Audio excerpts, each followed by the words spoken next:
हरे कृष्णा। आइए आज हम गीता जी के तीसरे अध्याय के 37वें श्लोक की विस्तृत व्याख्या करेंगे। श्री भगवान उवाच काम ईश क्रोधेश रजोगुण समुद्भवः महाशनो महापाप्मा विद्येन मिह वैरिणम। अर्थात श्री भगवान बोले, रजोगुण से उत्पन्न यह काम अर्थात कामना ही पाप का कारण है। यह काम ही क्रोध में परिणत होता है। यह बहुत खाने वाला और महापापी है। इस विषय में तू इसको ही वैरी जान। व्याख्या है रजोगुण समुद्भव।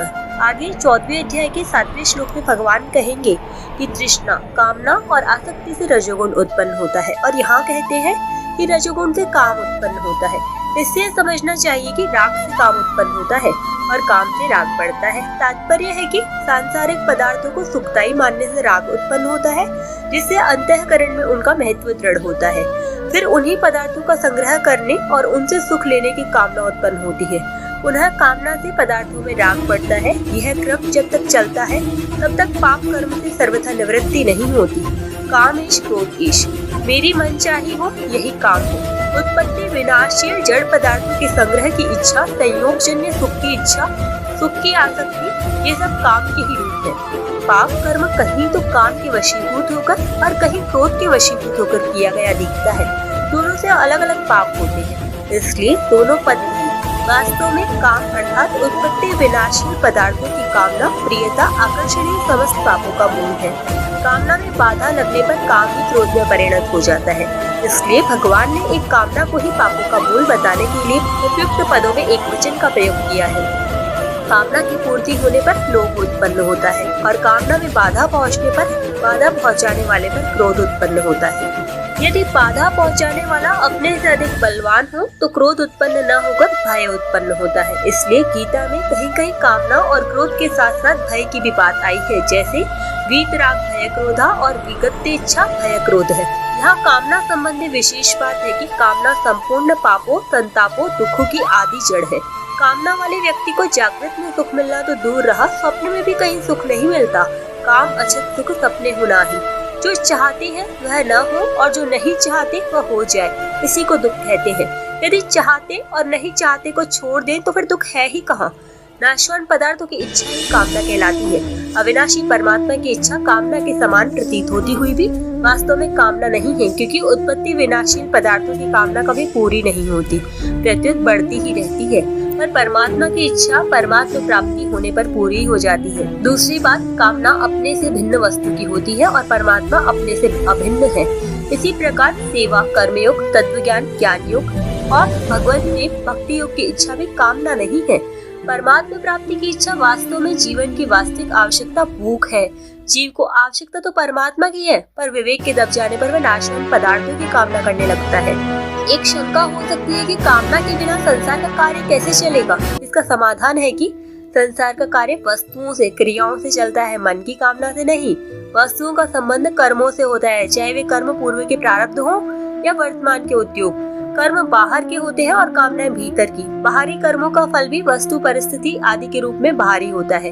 कामना का संबंध फल, पदार्थ, परिस्थिति आदि की प्राप्ति के साथ है ही नहीं। जो वस्तु कर्म के अधीन है वह कामना करने से कैसे प्राप्त हो सकती है। संसार में देखते ही हैं कि धन की कामना होने पर भी लोगों की दरिद्रता नहीं मिटती।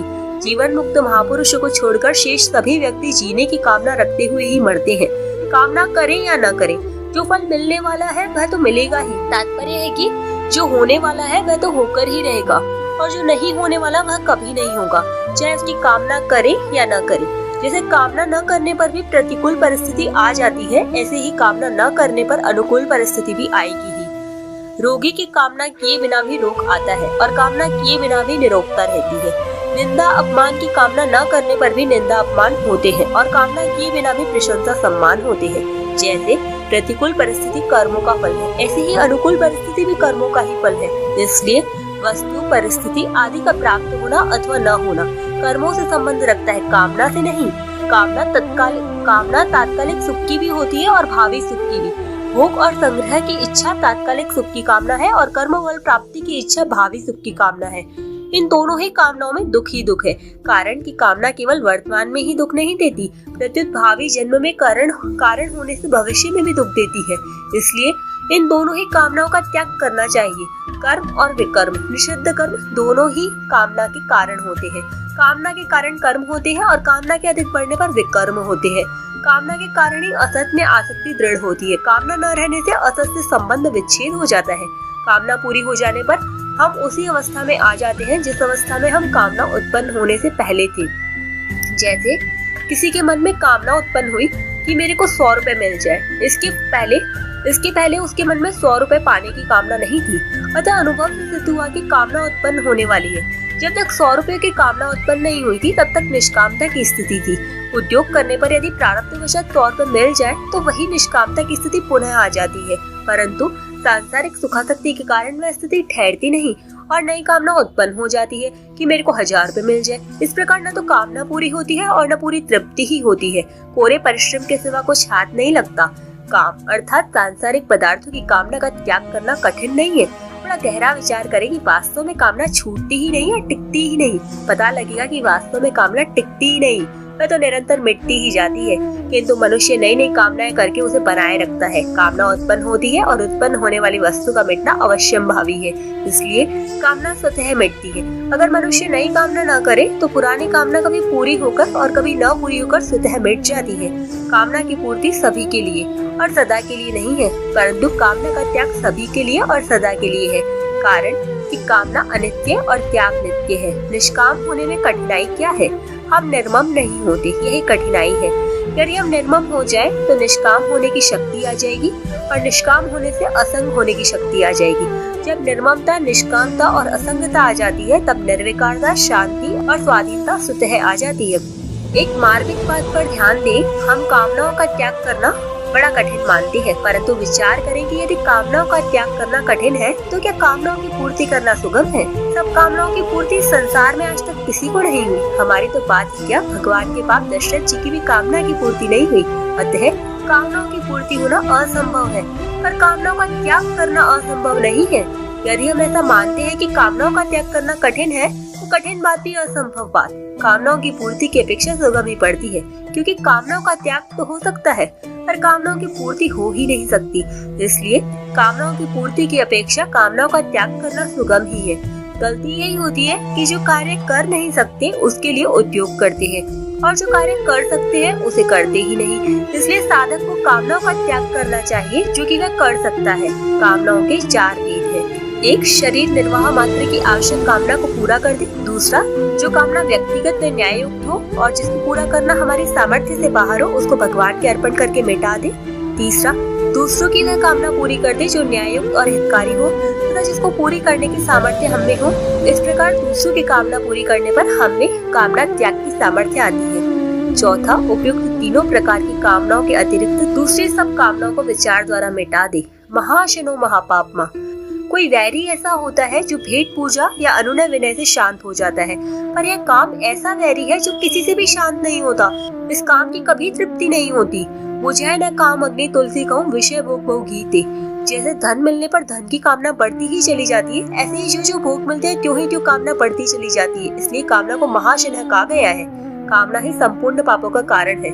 चोरी, डकैती, हिंसा आदि समस्त पाप कामना के होते हैं, इसलिए कामना को महापापमा कहा गया है। कामना उत्पन्न होते ही मनुष्य अपने कर्तव्य से, अपने स्वरूप से और अपने इष्ट भगवान से विमुख हो जाता है और नाशवान संसार के सम्मुख हो जाता है।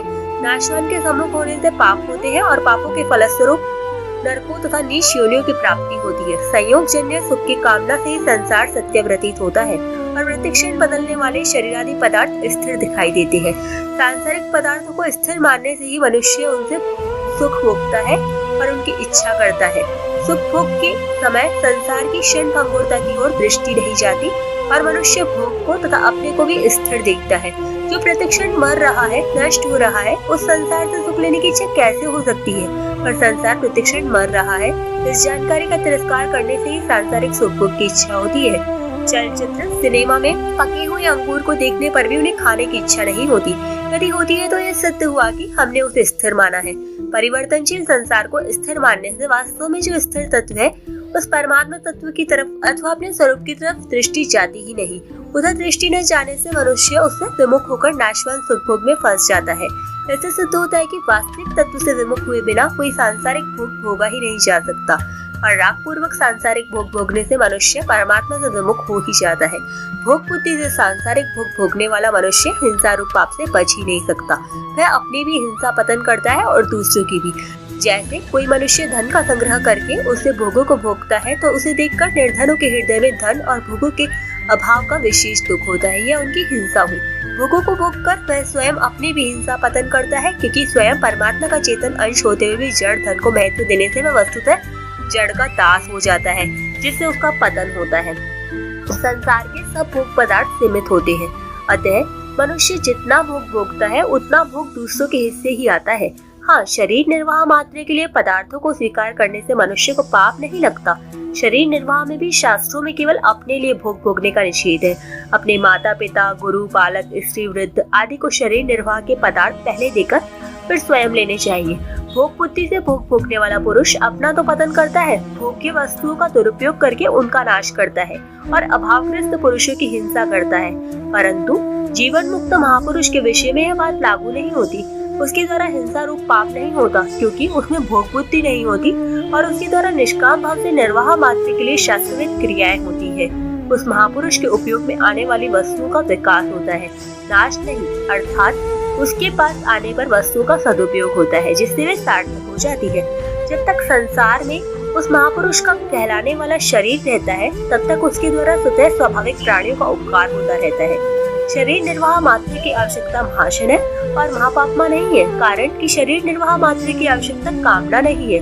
आवश्यकता की पूर्ति होती है, जैसे भूख लगी और भोजन करने से तृप्ति हो गई, परंतु कामना की वृद्धि होती है। विद्येनम यह वैरिणम।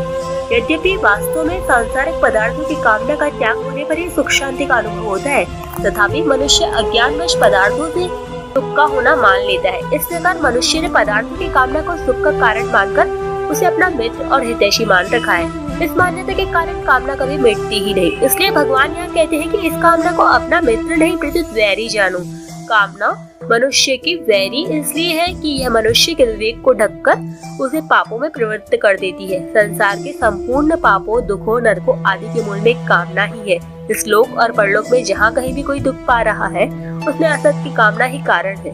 कामना से सब प्रकार के दुख होते हैं और सुख कोई सा भी नहीं होता।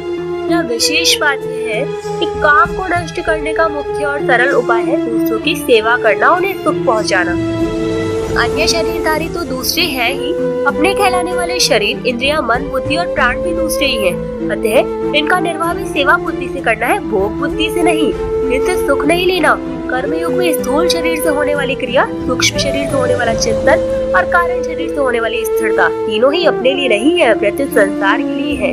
कारण कि स्थूल शरीर की स्थूल संसार के साथ, सूक्ष्म शरीर की सूक्ष्म संसार के साथ और कारण शरीर की कारण संसार के साथ एकता है। अतः शरीर, पदार्थ और क्रिया से दूसरों की सेवा करना तो उचित है, पर अपने में सेवकपन का अभिमान करना अनुचित है।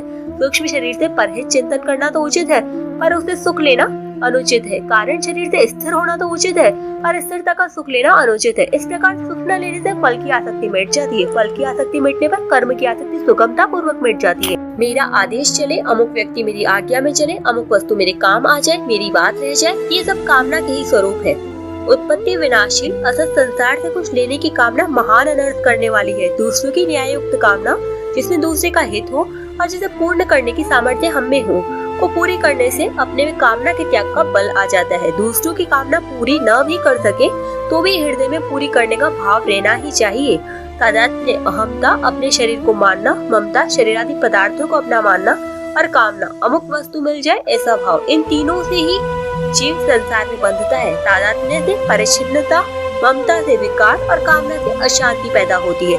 कामना के त्याग से ममता और ममता के त्याग से तादात्म्य मिटता है। कर्मयोगी सिद्धांत से इनमें किसी के भी साथ अपना संबंध नहीं मानता, क्योंकि वह शरीर, इंद्रियां, मन, बुद्धि, अहम, पदार्थ आदि किसी को भी अपना और अपने लिए नहीं मानता। वह इन शरीर आदि को केवल संसार का और संसार की सेवा के लिए ही मानता है, जो कि वास्तव में है। किसी को भी दुख न देने का भाव होने पर सेवा का आरंभ हो जाता है। अतः साधक के अंतःकरण में किसी को भी दुख न हो, यह भाव निरंतर रहना चाहिए।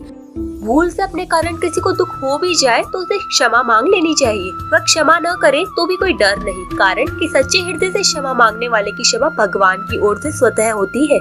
सेवा करने में साधक सदा सावधान रहे कि कहीं सेवा के बदले में कुछ लेने का भाव उसमें ना आ जाए। इस प्रकार सेवा करने से काम रूप वैरी सुगमता पूर्वक नष्ट हो जाता है। यहाँ परिशिष्ट भाव ये है कि वस्तु, व्यक्ति और क्रिया से सुख चाहने का नाम काम है। इस काम रूप एक दोष में अनंत दोष, अनंत विकार, अनंत पाप भरे हुए हैं। अतः जब तक मनुष्य के भीतर काम है तब तक वह सर्वथा निर्दोष, निर्विकार, निष्पाप नहीं हो सकता। अपने सुख के लिए कुछ चाहने से ही बुराई होती है। जो किसी से कुछ नहीं चाहता वह बुराई रहित हो जाता है। कर्मफल 3 प्रकार के होते हैं, इष्ट, अनिष्ट और मिश्र। तीनों में काम का केवल अनिष्ट फल ही मिलता है। शास्त्र निषिद्ध कर्म प्रारब्ध से नहीं होता, प्रत्युत काम से होता है।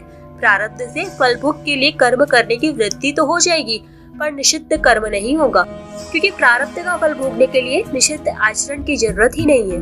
काम रजोगुण से पैदा होता है, अतः पापों का कारण तो रजोगुण है और कार्य तमोगुण है।